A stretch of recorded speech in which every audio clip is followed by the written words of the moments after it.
absolutely wild as Vern Gagne's All-Star Wrestling goes coast to coast and continent to continent. The greatest wrestlers in the world. He may be an apprentice carpenter, but I guarantee you he is a seasoned ring veteran. I've been hit with bar stools, bar rags, barmaids. I'm talking to you. They're scared that Hulkamania is still running wild. Oh, yeah. I got a big fat wife and 9 kids at home, and I gotta feed them. And take a look at Jesse the Body in real life. Open your hand once, if you would. You understand? This is absolutely unbelievable. Totally, completely out of control. He's coming in over the top. Hey! Look out!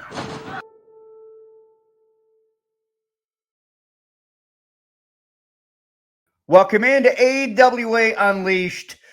We are the preeminent #1 podcast dedicated to telling the stories and reliving the memories of the best territory in the history of the wrestling business, the American Wrestling Association. You have just seen the best part of the podcast. On most weeks, that's the best part of the podcast. However, you guys are in for a real treat later on today. And I don't mean by bringing in Polish Joe and Mick Karsh, because they're here every week. And I suppose I'll unmute you. Well, no. Tell me if I'm wrong that the Open, everybody loves the Open. After the Open, they're like, we could play the Open for an hour and we would do like record numbers. Absolutely. Yeah, Chupik did a great job. He did a hell of a job. Yeah. Oh, no question about it. He's not going to get a bump in pay for it, but he did a great job. Yeah, he did it pro bono. Is that what they say? Or a Sonny Bono, perhaps. I don't know. Are you guys feeling okay today? Because you're being nice. Give us a minute. I figured. Hold on. Oh, you fucking jerk, Chupik. There you go. There we go. That's better. Yep. Hey, before we get into, you got an itchy too bitchy, huh? Yep. You like that? There are we cool now? Are we cool now? Now that we got We're always cool, Chris. I love it. Hey, at the end of the day, we're in the toy box of life, right? Like it's an hour of fun going back and forth, talking about professional wrestling with two of my friends. I would never tell this to them, but they're my friends and I love them dearly. So today, guys, we've got a really cool guest. I'm not going to say any more because, Mick, I'm going to let you do the introduction. We do have a little bit of business to take care of. 7th Avenue Pizza, best frozen pizza on the market. Great thing about 7th Avenue Pizza, you guys, is it doesn't even taste frozen. That's the great stuff. You put it in your oven and it's like you're getting fresh food there.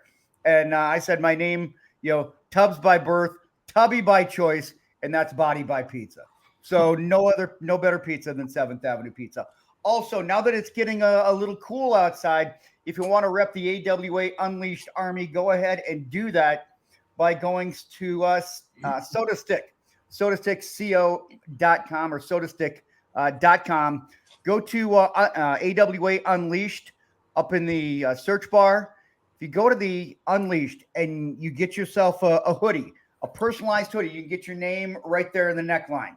You get 15% off if you use the promo code Unleashed. So a great thing to have as we're getting into the cooler weather. One thing about it too, guys, if you're going to get it, size up because they do run a little bit small. And if you do, let us know. Send us an email, AWA Unleashed podcast @gmail.com, or let us know on any one of our social media platforms that you get it, because then we can get you on the podcast. We can, get a picture of you wearing your AWA Unleashed swag, and I think it's great. So we got a lot of really cool things coming up. Did I hit all the good stuff, guys? You did. You put everything over, as they say. And let's get it over even more and hit that subscribe button on YouTube. Yes. The one thing I have not done is shill for YouTube. Please, people, please, I'm begging you. Please hit that subscribe button, like, rate, review. It really helps the algorithm wherever you get your podcast, whatever platform. YouTube is usually the best. Now, before we get into our guest, Joe and Mick, one thing we do on this podcast is we do not lie. And you guys got called out on some misinformation, some fake news, alternative facts that you put out there. We are not fake news. You get your fake news somewhere else. We are not fake news. Hey, all right. You guys messed up. You got called on it. So, hey, let's start here. We are not news. We are not the AWA Almanac. We are three guys who are talking about what we remember, or maybe what we think we remember. And let's face it. Let's admit it. We're talking 30, 40, sometimes 50 years ago. Shit, I can't remember the last time I took a piss, let alone something happened so many years ago. Having said that, Jesus, we've got standards, Joe. There's a line. It's a line. You're no. Standards went out the window when you guys asked me to be a co-host about a year That's for damn ago. So all bets are off. But what we need to bring up and talk about, last week we had talked about Russ Francis's first match. I brought up, I remember him being on TV and there's a big upset and it was like, holy shit moment for me. And I believe, Mick, you thought that it was Nick Bockwinkel that it happened to. And apparently we had our memories wrong. So go ahead and tell us, Mick. Jerry, I'll get right into it. The interesting thing about it is you would figure that the president of the Bockwinkel Brigade would know his Nick Bockwinkel facts, but he didn't. And we were attributing Russ Francis to debuting by pinning Nick Bockwinkel on All-Star Wrestling. Well, not only wasn't it Russ Francis, it was his brother Billy, and Billy and Nick actually wrestled to a draw. So the late Russ Francis did not upset Nick Bockwinkel in his debut. It was Billy Francis. And again, Bockwinkel Brigade president for 20-some years, knows Nick's career inside and out, and the guy fucked up. So, You fucked up. Let's not do that. No. You fucked up. Yes. We got to, yeah. What? Yeah. We're a week late on that stuff. Yeah. Okay. But so anyway, yes, thank you for bringing that to our attention. And yes, when you do so, and we're called on something and we got a date wrong or a fact wrong or what have you, we'll acknowledge it and we appreciate it. And thanks for paying attention. That's the bottom line. You cared enough to call us on it, and never do it again. Continue to do it, please. Yeah. I love it personally. I love it when you guys mess up, because then I can sit here and, it never happens. Hypothetically saying, I would love it. You know what? I don't even back up. Elapsed time, 57 minutes. Do we have to restart? You know what? With that being said, I'm going to bounce out for a bit. Mick, I'm going to let you introduce our guest, because this is one we've been waiting for a while, and I'm glad that we were finally able to make it work. And this has also been one that people have been requesting too. So Let's not get it straight. Like, we've had people that have been asking for this individual, and I'm glad we were finally able to get him on. Back in the day when wrestling was wrestling and it wasn't sports entertainment and it wasn't 6 main event matches every Monday night or every Wednesday night, there was a thing called All-Star Wrestling, and you had guys that came in to town, sometimes from Chicago, sometimes from Milwaukee, sometimes from Bloomington, Minnesota, and they would make the stars look good on television, and that was their job. So they were called jobbers, or enhancement talent, whatever you want to call them. Probably the most famous at the time were Kenny J and George Gadaski. Tom Rocky Stone was up there, but this gentleman that we're going to bring on right now, he was every bit as much of a regular on the AWA network back in the day, and I didn't realize that he had been in the AWA for about 10 years. So welcome aboard, Chris Curtis. There he is, ladies and gentlemen. Hey guys, how you doing? Thanks a lot for having me. It's great. We are absolutely delighted to have you here, Chris. You know, the last time we actually spoke directly was at the AWA reunion, and that's going on a year already. Mm-hmm. So it was more than enough time to get you on the air, and it's just a pleasure, and we're going to have some fun here. So let's get right to it. No, I don't know who question number. I think Joe, you've got question number one. No, I've got number one. I don't care. Look at the Yes, sheet. you are number one, Chris. Go You ahead. certainly are. You Thanks, know what? Joe. Well, You know, hold on. Before we get into it, we got two Chris's. Mhm. So for today, we're going Tubbs and Chris for Chris Curtis. Does that make sense? Because otherwise, yeah. It worked. Go ahead, Or Tubbs. the job, man. That'll work too. I have no problem with that. I'm a director. You got to set those ground rules. Go for it, Tubbs. Wow. Okay. That's it. All right. So I want to ask you, Chris, what first got you interested in the business? Because I'm fascinated by like the history and kind of like what drew you into it. Did you grow up a wrestling fan? Is that kind of how this thing started? It was when I was like 9 years old. This is back in 1966. And I was out in the backyard throwing a rubber ball to my brother. And I threw it back to him and he ducked. I hit my sister in the forehead and I started laughing. My mom sent me in the house. This is in the middle of summer. So what's there to do? So I turned the TV on and boom, All Star Wrestling is on. And I'm watching this and it's like, what is this? And the first guys that I remember that were on there were Killer Kowalski, Mad Dog Vachon, Larry Hennig, and Harley Race, and I was like mesmerized. And every week, I would watch it without fail. And then my parents, there was an interview when Kobayashi was going to go against the Crusher, and the Crusher came out with a garbage can, and he's going to send Kobayashi back to Japan in this garbage can. My mom walked in the living room. She goes, "That's it. No more of this. I'm not going to listen to any of that kind of talk in the house." So it's like, what am I going to do?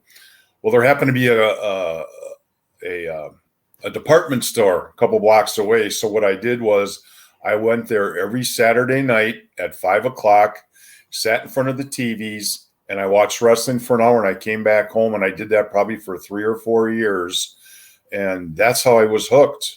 And later, I was going to a technical school in Milwaukee, and I wanted to work for a wrestling magazine to take pictures. And I was going to school for photography, and I had a little disagreement on a grade with one of the instructors, and I told him what he could do with his class, and I quit the program. But I went to a guy who was running some outlaw shows here, and I said, "I'll take pictures for you," but he said he couldn't pay me. He started training me. Long story short, Tom Stone got involved. He started training me, and probably 5 days a week, 3 hours a day, I would take 2 buses to get to this little pool hall that had a ring in it. And that's where I started training. And truthfully, Tom Stone was instrumental in me getting into wrestling. And that's how I got into it. And my first match up in Minneapolis was Stone and I against the High Flyers. And it was like, I thought, this is just the greatest thing in the world, you know. And the craziest part was when you're up in Channel 11, you go upstairs and yeah, nice picture. You go upstairs and all the guys are together. It's like, wow. And they're going over finishes. And you know, the biggest secret in the world is the kayfabe at the time. You don't tell the audience what's going on. And it was just like, it was a whole new world. And then when I got to meet Vern Gagne, it was like meeting the president. It was like, holy cow, I hit the big time. And that's how I felt. And, you know, the AWA, I wrestled in other territories and organizations, but the AWA was always my favorite. Chris, I got to tell you, I absolutely loved hearing that story of how you got in, and kind of a natural born heel there. You hit the sister and started laughing about it. So you were kind of setting the table early on there, but honest to God, to hear you talking about those memories. And then of course I'm envisioning this at the studio, going up there and like a kid in a candy store, you see all the heroes and all the legends, kind of the way I felt when I went to Cauliflower Alley the first time. But that is just great. So I am really looking forward to hearing, some of the things that you've got to say today. One thing I wanted to ask you, we're kind of a proponent of Robbinsdale, Minnesota on the podcast with all the guys, all the stars that came out of Robbinsdale. But then I'm looking and I'm thinking to myself before, as we're kind of researching this podcast, the Milwaukee area, in and around Milwaukee, and I guess going into Chicago when Angel Rivera and guys would come in, it was kind of like enhancement land or Jobberville in Milwaukee, because so many guys came in from that territory to work the AWA TV. So question is, toss some names out there, and we're looking at a picture right now. I know this was a reunion, and I know some of the guys. Can you explain who you got in the photograph there? Sure. Well, the big guy to the right of me was his name is Kenny Kasperzak, but he wrestled as Spike Jones. Wow. And then behind us is Herman Schaefer. Oh. And then next to me is Tom Stone. And then next to Tom is Ned Wicker. He did a little bit up in 79. He was up there. We teamed up a few times against like Olsenowski and Paul Ellering and against the Flyers. And then the guy to the left of Ned, his name is Brother Matthew. He was kind of like he was a manager here at one of the independents where I actually cut my teeth and really learned a lot, because it was kind of like a training ground where we could learn how to work. And then when we went up to TV, we were a little more prepared, because if you went up to do TV for Vern and you had no clue, that was it. So those are some of the guys that, and Herman and Spike, they've had some real medical issues and stuff. But yeah, Milwaukee, I mean, you go back to the early 70s and, the guys that they had, Cesar Pabon and Armando Rodriguez and Peter Lee and Dick Reynolds, and then it goes on. And it's just, I mean, it was awesome with a lot of the guys. And Bill Crouch, I think, used to come up, I think, from Milwaukee too. And so Milwaukee was really good. And Wally used to call a lot, when he needed us. And it was either, us, Chicago, or the Winnipeg guys would come. I think every 3 weeks we would come, and we would do one tape. We leave at 6 o'clock in the morning from Milwaukee. We'd get up there like around noon. We'd do one tape. They'd pay us like $85, and we thought this was the greatest thing. We go cash our checks at a liquor store, go eat, and then we come back, and we get back at like 10 o'clock at night. But it was just the greatest thing in the world, because man, we thought we were there. We were it, being on All Star Wrestling.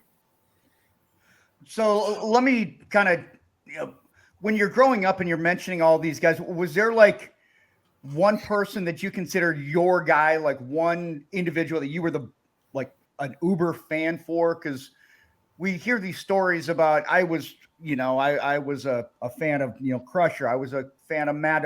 Was there one person out there and you're like, this is my ride or die guy? As far as like the stars go? Yeah. Or, I mean, anybody that you enjoyed watching and were a fan of. Well, I'll tell you what, the two guys that really influenced me to get into wrestling were Bobby Heenan and Ray Stevens. And just the bumps that they took and how they worked the crowd. And I think, even before that, what really made me want to get into wrestling was in Milwaukee.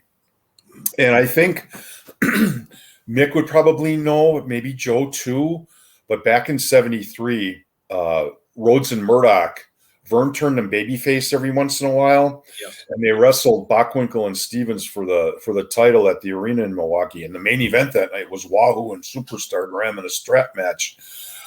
But when Bockwinkel and Stevens were getting their heat on Murdoch finally tagged in the second fall because they had lost the first one. When Dusty came in and started cleaning house and those guys just flew, it's like, this is what I wanted to do. And it was like just the way the crowd reacted. And I didn't want to be the baby face. I wanted to be the heel and, sell my ass off for him and fly. And my whole thing when I was wrestling was to make the people happy that I was getting my butt kicked.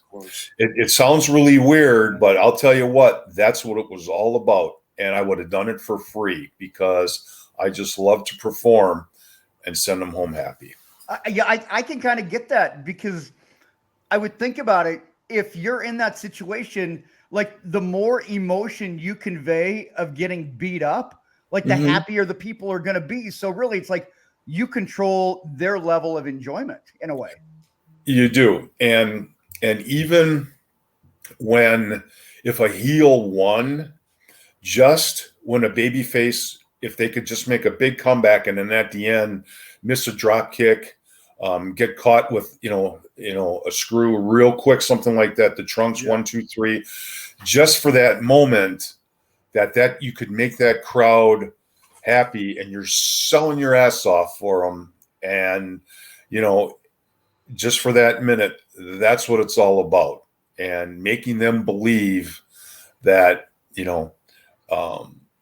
you're getting killed or whatever, and it's just that's what it is, and that's why I love the business so much. Just to go out there, and especially with a house show like that, when we'd get those, I would just do everything that I could to send them. I work the openers a lot, but just to send them to the next match happy, and they can call me whatever they want. But that's what it was all about. That is, again, I'm like, just ecstatic that we got you on the show because these are the memories that I have. And for me, they're the glory days of the AWA. And you're talking about taking the people on that roller coaster ride, the psychology of the business. You mentioned the guy, the baby face, especially on television, like a Kenny J or, whoever it might be. Damn it, they're so close to, pinning Bockwinkel and they run into a knee in the corner and that's it. Nick puts him in a pile driver and, like poor Jake Milliman pushed Jake's head even farther down into his neck. Those were such great days. And to me, that is such a lost art, Chris, because first of all, there's no squash matches per se anymore in wrestling. Everything is boom, boom, boom, main event. Everybody's got to get their spots in and what have you. But to be able to take the people on that ride and have the fans have that emotional connection. We've talked on this podcast. That's not there anymore in modern day wrestling. No, it's not. And, and that's the sad part because that's what drew me to the business way back then. It just to watch the people's reaction. I remember one time Wally called me when Dino Bravo first came into the territory in '79. Wally called and said, "Hey, can you get up to St. Paul? I need you in St. Paul tonight." And I said, "Okay." So I flew up, and they had a battle royal that night too. And Wally said, "All I need is 1 minute with Dino," and we worked it. I attacked him, got him in the corner, boom, boom, nailed him a few times. He turned me around, turnbuckle me, gave me a big backdrop, threw me in, gave me a airplane spin. That was his finish. Yeah. And I was selling the heck out of it. I'd get up and I'd fall and probably fell through the ropes. And after that, and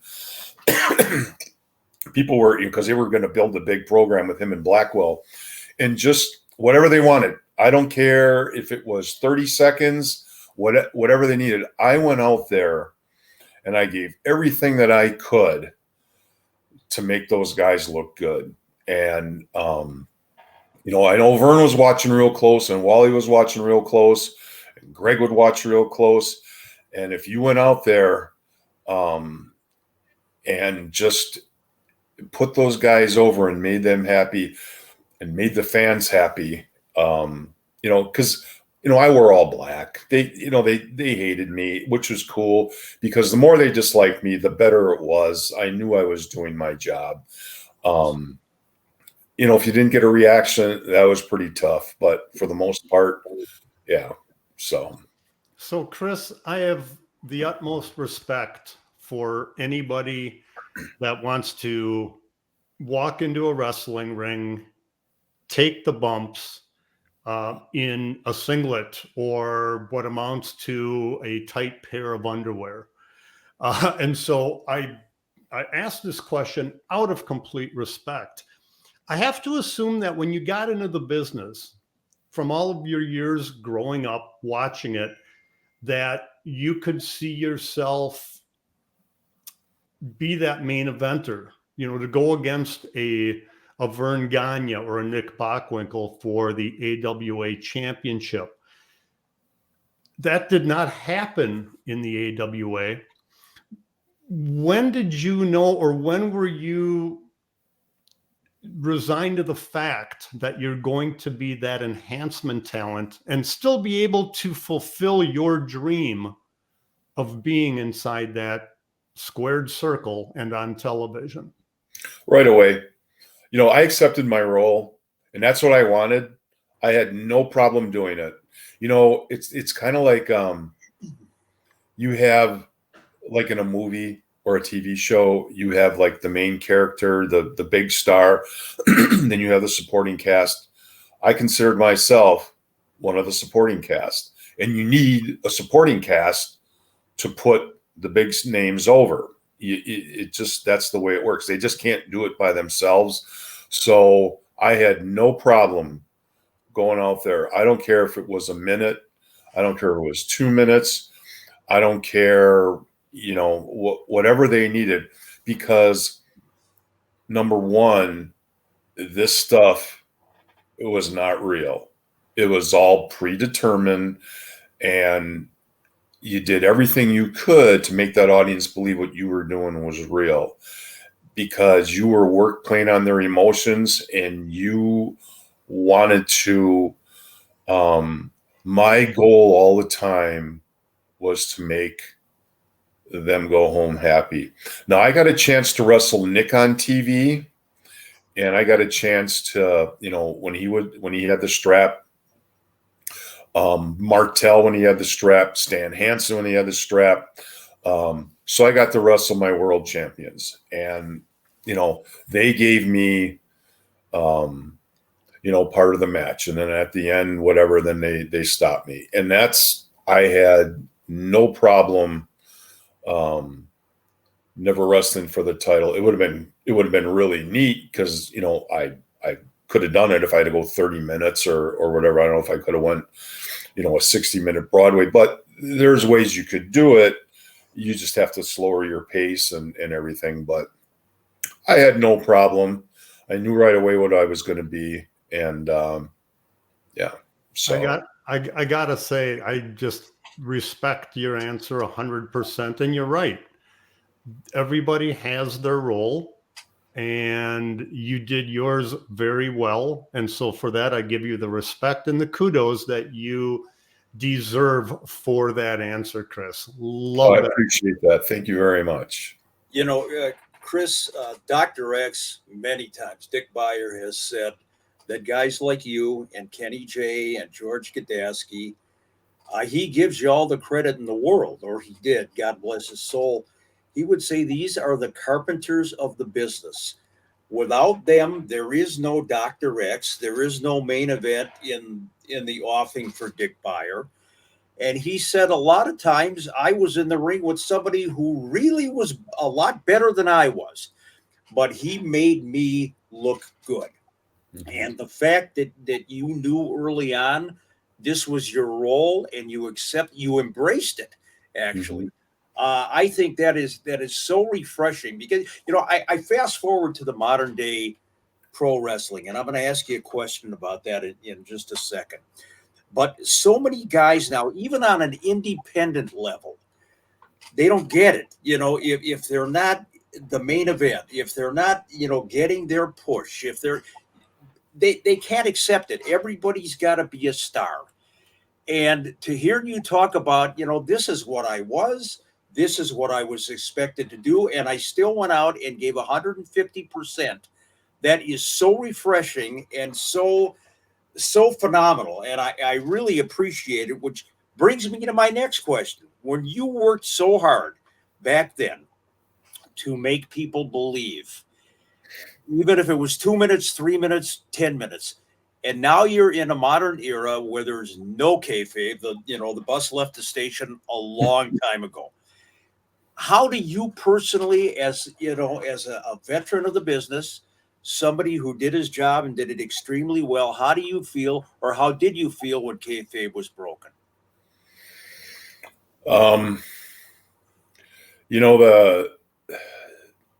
It was kind of like Vince McMahon sold his soul to the devil for the money, and then Eddie Mansfield, when he did that little deal on 2020 with Stossel, it just, you work all those years. That's what sold tickets. And you have a couple of guys that just, with Mansfield, when he went, he did a blade job on TV, but the funny thing is that, and Jesse made a point about that, Jesse Ventura. He said when he did that, it didn't affect anything because people couldn't believe that we would be so stupid to go and cut our foreheads. Right. Like, why would you do something like this? So it was like almost unfathomable for them to believe that we would do that. And then with Vince, it was, not paying money to the state athletic commissions, which were a joke anyway. And it just, it was all for the buck. And it just, back then it didn't affect too much, the business, but still, it's like the magician. If he said, okay, this is how we do our tricks, he exposed everything. And so I was I was not happy about it. And, one other thing too, before, as far as like, all the, they call squash matches on TV and all the jobbers going against the main event guys way back then, what people don't realize is that if you have main event matches on TV all the time, why would you want to go to the auditorium or to buy tickets? That's what we're there for, because you're making these guys look like Supermen. And so you're going to get the top heel against the top baby face, and then the next maybe 3 or 4, and then you bring them to town, and that's why people bought tickets. And people need to know that. They go, did you ever win? No. If I was 0 and 1,000, it doesn't matter. What matters is that those guys that were making them look good are bringing them to the auditorium, and the better you did to make them look good. You can't work for Vern Gagne for 10 years if you sucked. That's all there is to it. If you didn't know how to wrestle and you were the shits, Vern would have got rid of you real quick. But I lasted 10 years, and his son, I wrestled him more than anybody over those 10 years. And if I could wrestle Greg, all those years, but I guess I'm off the beaten track, but I just wanted to mention that. But yes, when they exposed the business, it's like, thanks a lot, guys. Thanks a lot. Yeah, I Well, and I like how you said, Chris, where it's like your job is to create the interest to see these two stars fight each other, because ultimately, like you're right, like everything is the same now. It's always, guy one versus guy two versus guy one versus guy two. There's nothing special about kind of the building up to what you want to see and getting fans like emotionally invested, kind of to circle it back around. I think that's a great answer, because I can remember when I was a kid, in the mid 80s, like they were still doing that. It didn't last too much longer, but I remember I'd watch these matches and I'm like, okay, this guy's really good versus this guy who's really good. The only way you can see it is if you go see it in person, because you're not going to get it on TV. Mm-hmm. And it was the art of keeping the audience guessing up until the very end. And it's like, keeping them on the edge of their seats on what's going to happen. Nowadays, it's like, if you don't like suplex a guy off the rafters, or send them through, tables and set them on fire and whatever, because it's all pretty much the same now, clotheslining each other and, throwing them over the top rope into the fourth row. Back then it was wrestling. It was just keeping you guessing. And even when I was a kid and in high school, when I go to the matches, I was just like in awe, just like, what is going to happen when you think that the baby face is going to pull it out, and then right at the very end, there's either interference or, and it's just, that's why so many people, including me, I loved it. And even when I was in the business, when I could see something happening and in a good finish, I still truly enjoyed watching it, because I learned so much from these guys. It's you brought up an interesting point, Chris, about Vince McMahon and about Eddie Mansfield and the breaking of kayfabe. And I just want to run this past you too before we go on to something else. In the case of Vince McMahon, it was to make the buck. He wanted to save, the tax money or, whatever it was. So he said, we're entertainment. In Eddie Mansfield's case, I never understood this. If they had a problem with a promoter, Eddie Mansfield and Jim Wilson, you alluded to and drew the comparison to the magician opening up, the can of worms and letting everybody know the secrets. If you're in the business and you're an Eddie Mansfield, why in the world would you sell your brotherhood, your peers down the tubes, because you have an issue with a particular promoter? I never understood that, and I'd like to get your take on it. Well, his beef was because he wasn't getting very good payoffs, according to him. Well, you know what? When he was in Kansas City, you didn't pay very good. I mean, I worked for Geigel for TV, but, when Stone worked in Kansas City and Mike Richards, and, when you're doing 6 matches a week and you're traveling a couple thousand miles and you're making $250 a week, that's you're not going to get paid much. You already know this is what's going to happen. When he was in Memphis, I guess Mansfield was in Memphis, he didn't get paid very much. When he was in California, I think he's worked in Los Angeles, but he worked in different areas. But the problem is with him, he was only 200 pounds. They're not going to make him a main eventer. I mean, he may have worked some matches, up there. He was a good worker, but, that's just part of it. You're going to get, the promoter's going to pay you what they're going to pay you.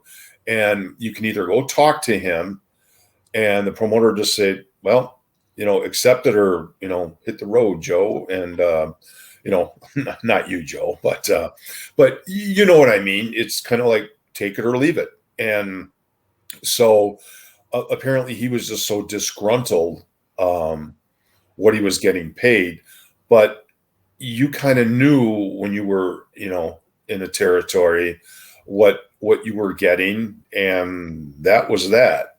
So unless, in Kansas City, if you weren't a Harley Race or Memphis, if you weren't Jerry Lawler and Bill Dundee, you weren't going to make the top bucks, you know. And then if you're on a card with like 8 matches, you're not going to make squat. You know, it's kind of like working for the Sheik. You'd have 9 matches on a card. Well, the guy in the bottom is probably going to make $40 working at the Kobo. Right. So it is what it is. You know, it's interesting that you say that, and I don't recall what the upshot was once Mansfield went on the air and Jim Wilson, and I remember Jim Wilson kind of making himself out to be something that he was not. I mean, in terms of, you know, his stature in the business. But did promoters continue to book Mansfield immediately in the aftermath of that? I know that they did eventually, but was there fallout? Do you recall? I don't remember. He claims that he got death threats from some guys. I don't think he's going to get killed, but if I would have been him and I would expose the business, there's no way I go to a territory that's got, was loaded with shooters, right? Because, a guy, like Eddie Graham or Vern or Watts, those kind of guys, because, I worked for Watts and he had shooters and never worked for Eddie Graham, but unless he went to some independent or something like that. But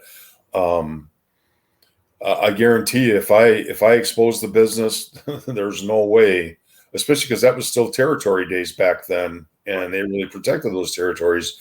I truthfully don't know. I thought he just kind of like was so disgruntled that he quit, and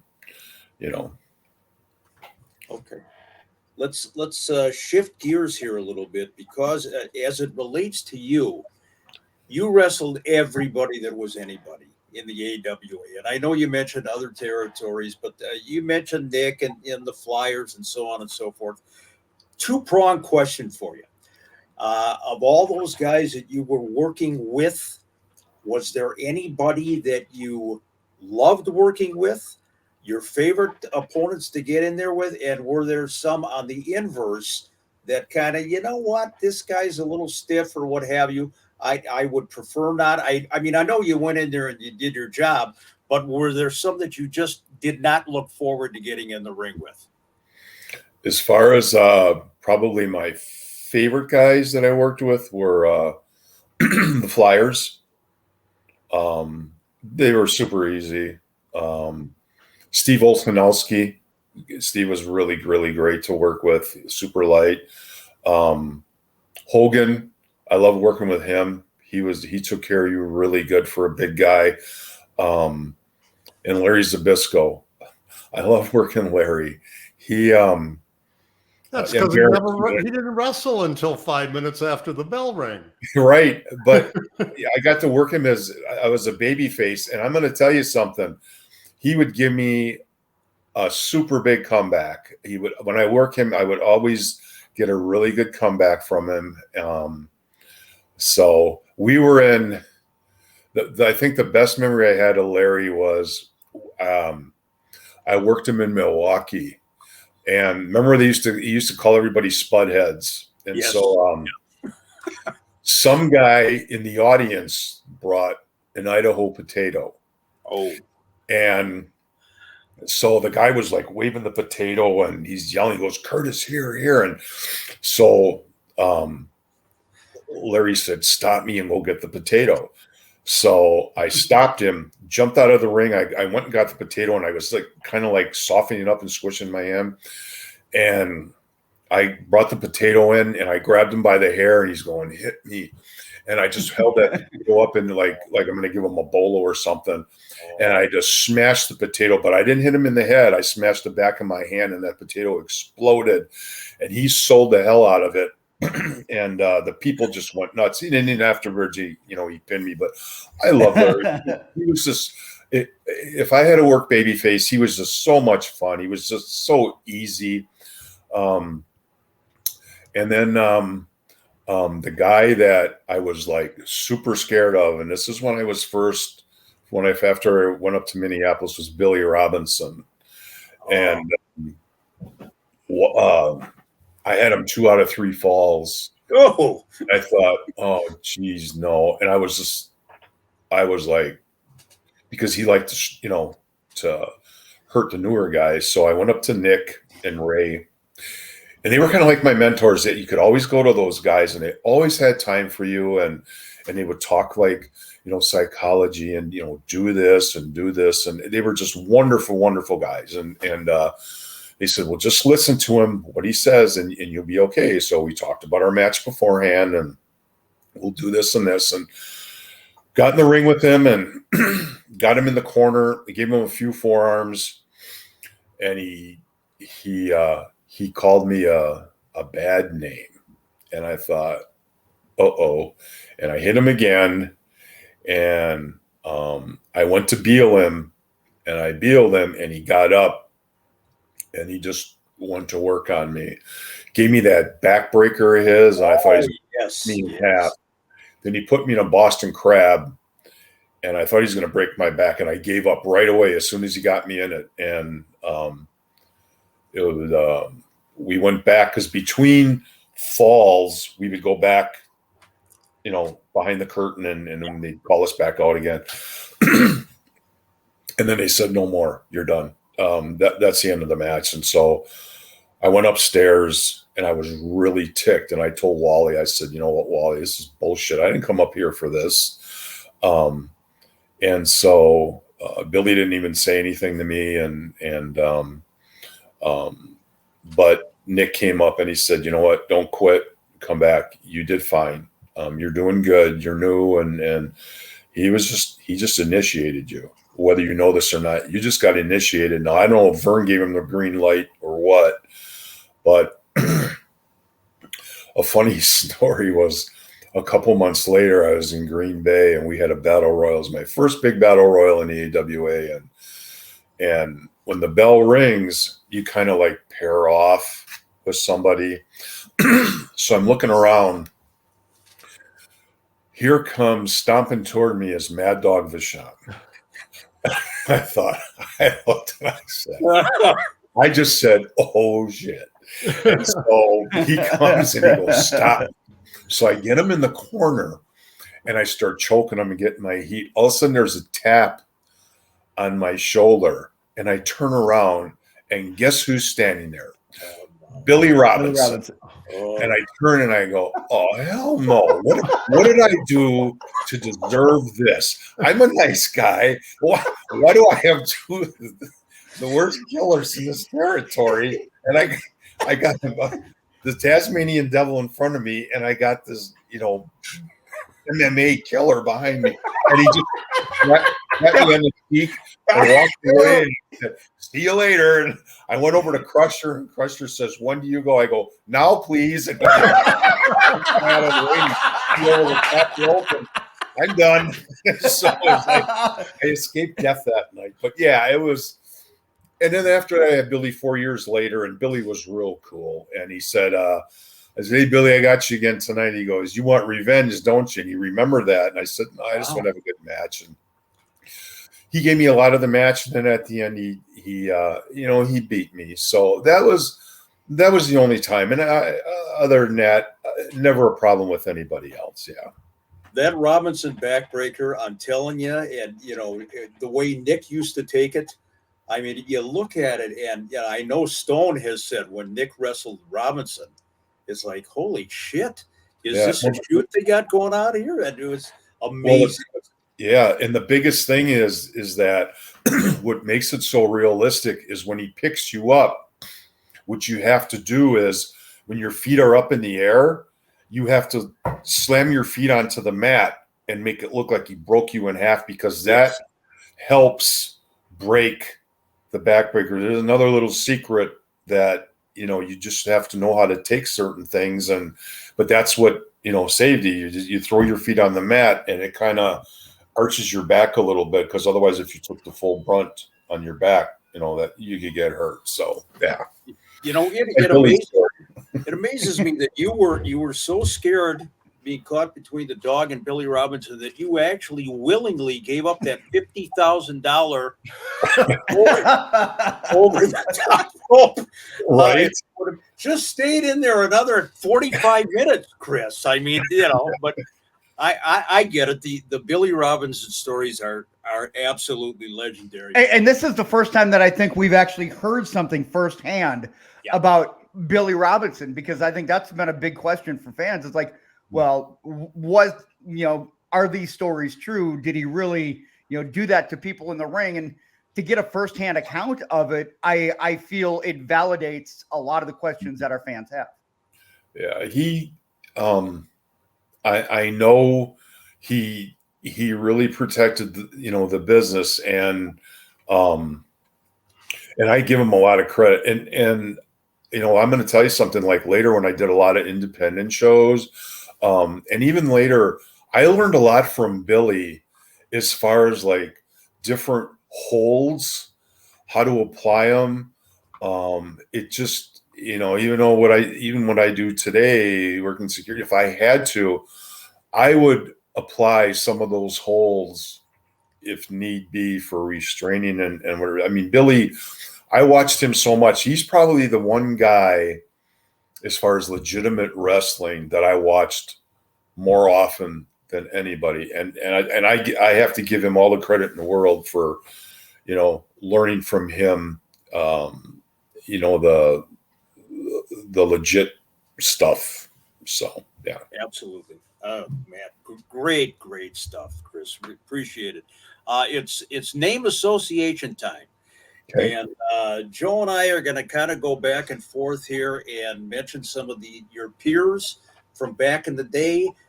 Just a quick little memory or, opinion or story, whatever. So let's kick it off with Wahoo McDaniel. Tell us about Wahoo. Worked Wahoo in Las Vegas. Again, probably one of the toughest guys. Wahoo was probably in his, I'm going to say maybe his early 50s, something like that.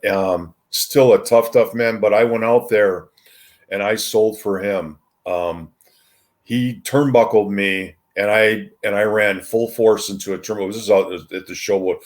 I ran so hard I thought I was going to break the ring post. And I know Lee Marshall was announcing, and he just like, wow, holy cow, But Wahoo, all the respect in the world for him. One of the toughest men ever. But he was fine with me, no problem there.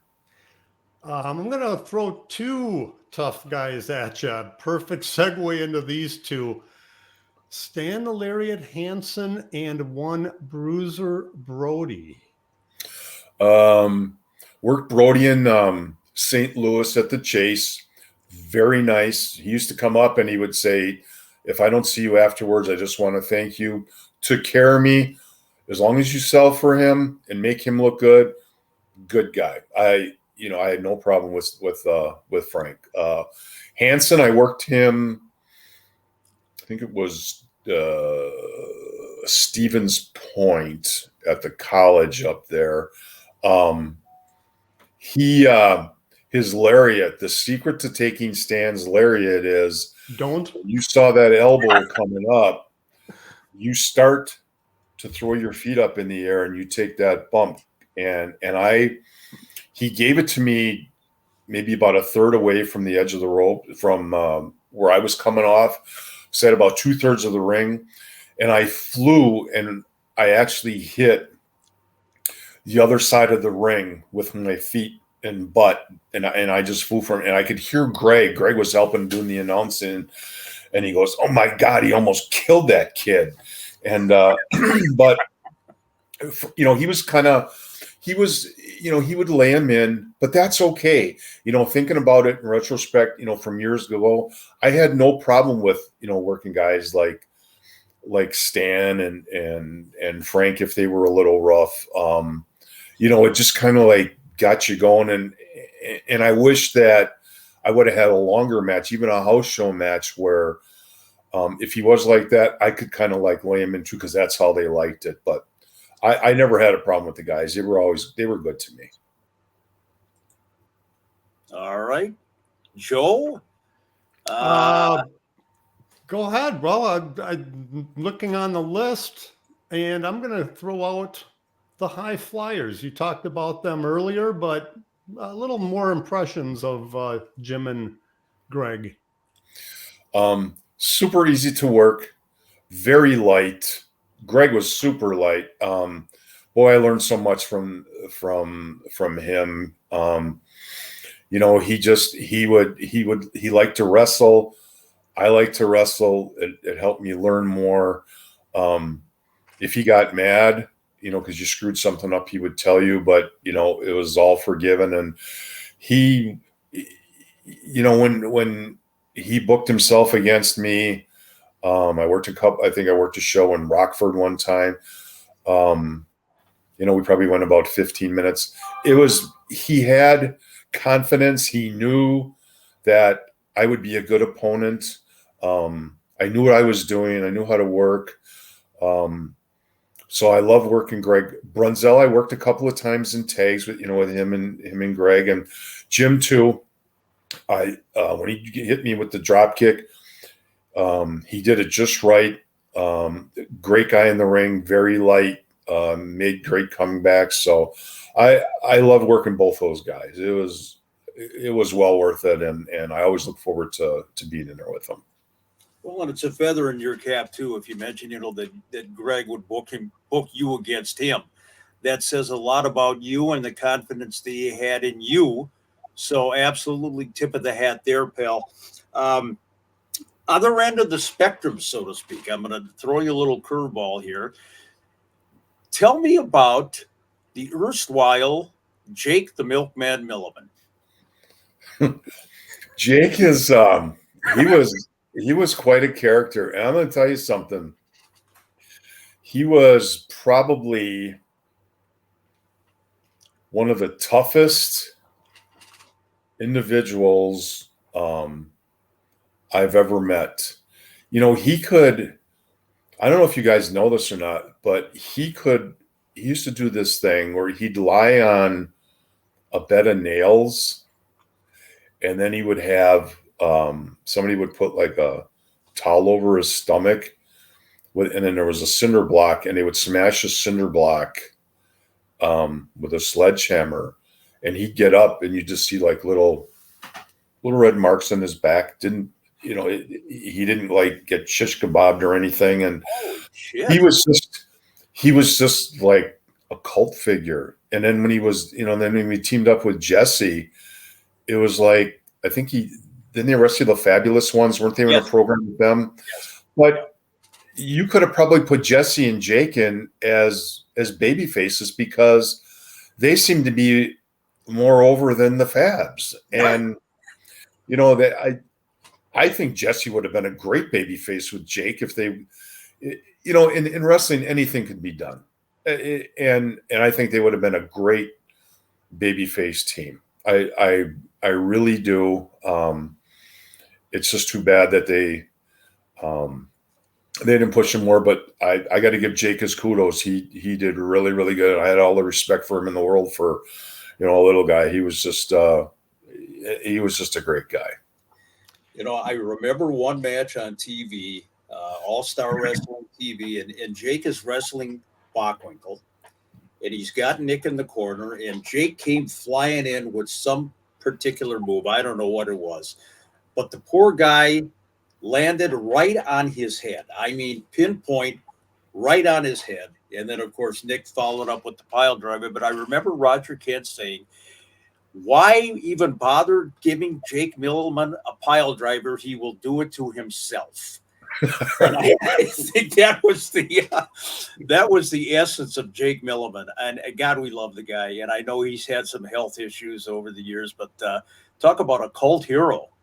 Yeah, he went. Jake with the landing on his head, and with Nick, he probably went from 5'3" down to 4'11". It's like, wow, poor guy. He wrestle against little Tokyo and Cowboy Lane. Next name we have on our list, Chris, is Rick Martel. I wrestled Rick on TV, maybe I'm going to say maybe 2 or 3 times. Very easy. nice guy to work with.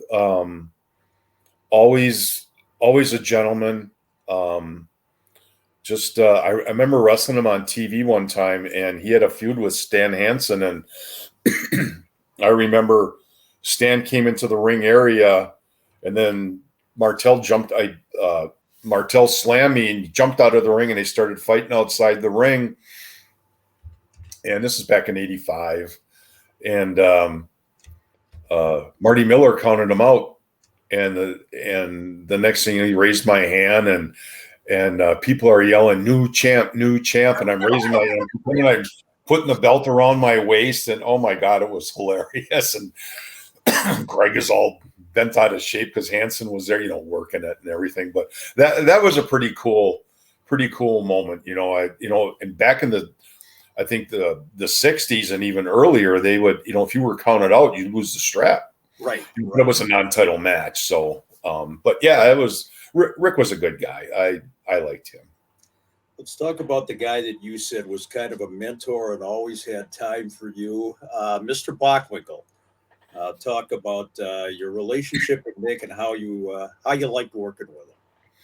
He was Nick was a little snug, and I remember the first time I worked Nick was back in 1981 on TV, and he was his manager, and he would take me over, and then I go for I pull him down and go for a head scissors, but he would block it.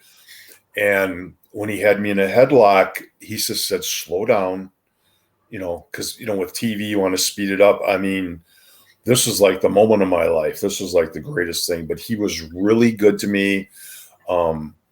He said, okay. And he didn't hurt me. He just, he sold a little comeback for me, and then he stopped me and put me in the sleeper. But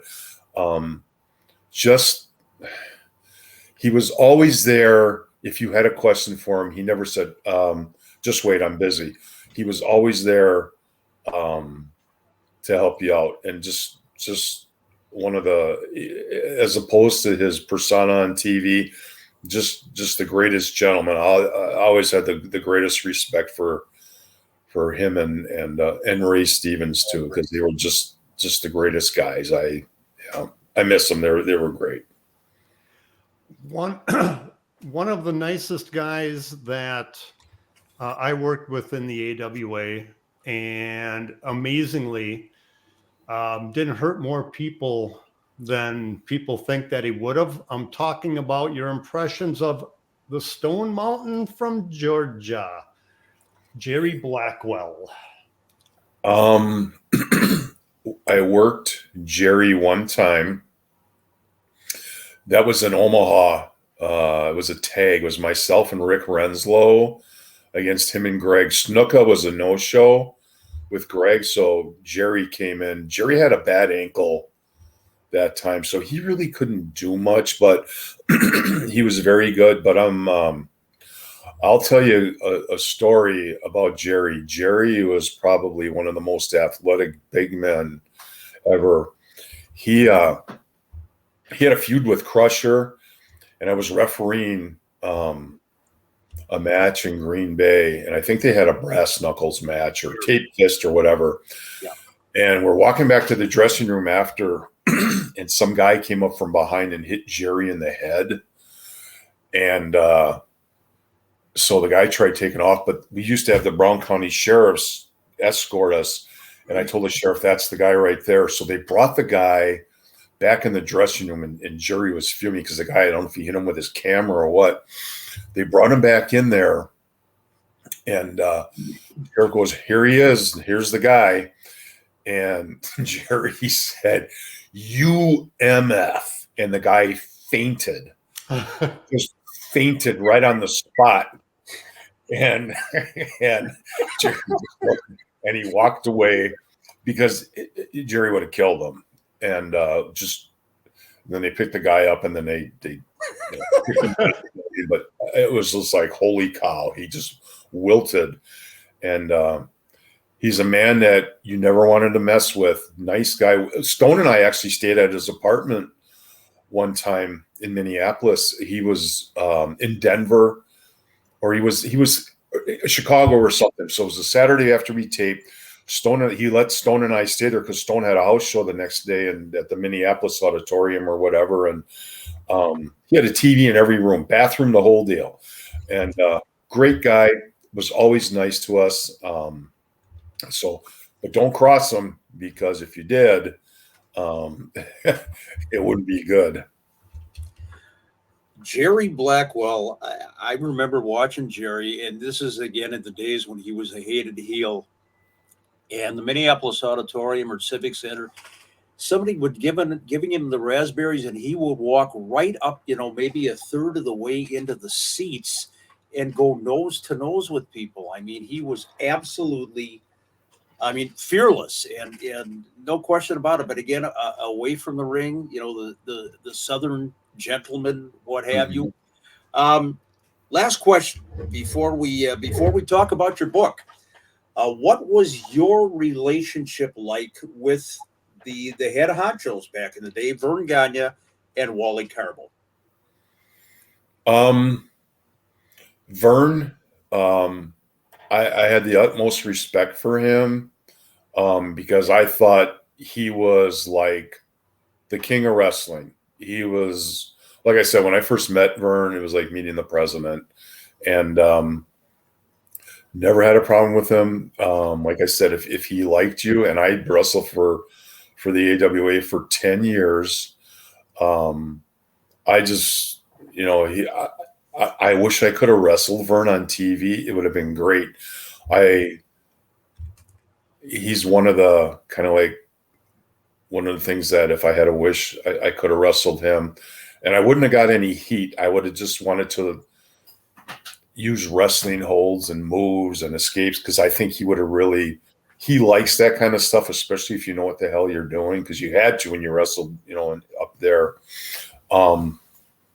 Wally was a character. Wally was kind of like a used car salesman. I mean, he'd